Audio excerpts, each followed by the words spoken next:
إن الله وملائكته يصلون على النبي يا أيها الذين آمنوا صلوا عليه وسلموا تسليما.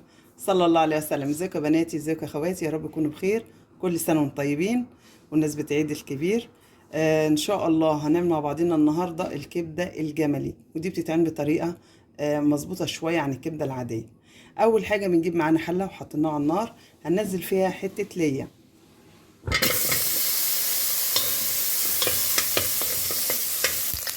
كده حبايبي. اللية بتاعتنا سالت، هننزل عليها بالكبدة بتاعتنا. بسم الله.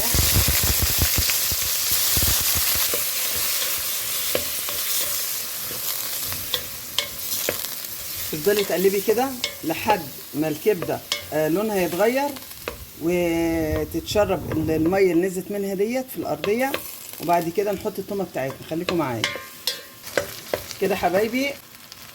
خدت لها لفتين حلو بالمعلقة كده، هننزل بالتومة بتاعتنا. طب ليه ما حطيتش التومة الأول؟ عشان أي زفارة في الكبدة تطلع الأول. دي حاجة تانية كده، انت بتشبعي التومة بالكبدة بتاعتك. ما شاء الله، اللهم بارك، ما شاء الله.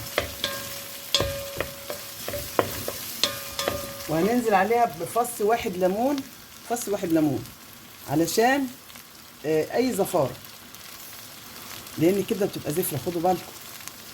ففص الليمون ده بيشيل منها اي زفارة وبيديها طعم حلو قوي. نزلنا بالفلفل بتاعنا وكده نطفي عليه. ملح،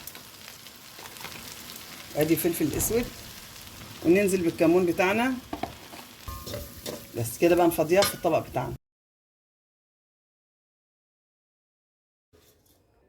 وادي الكبده البلدي بتاعتنا، عملناها بكل بساطه بكل سهوله وما خدتش دقايق على النار. ان عجبكم ما تنسوناش باللايك، واللي ما حطش اللايك يا ريت ترجع حط اللايك وسبسكرايب والتعليقات الجميله للبيت المهم. كل سنه وانتم طيبين. السلام عليكم ورحمه الله وبركاته.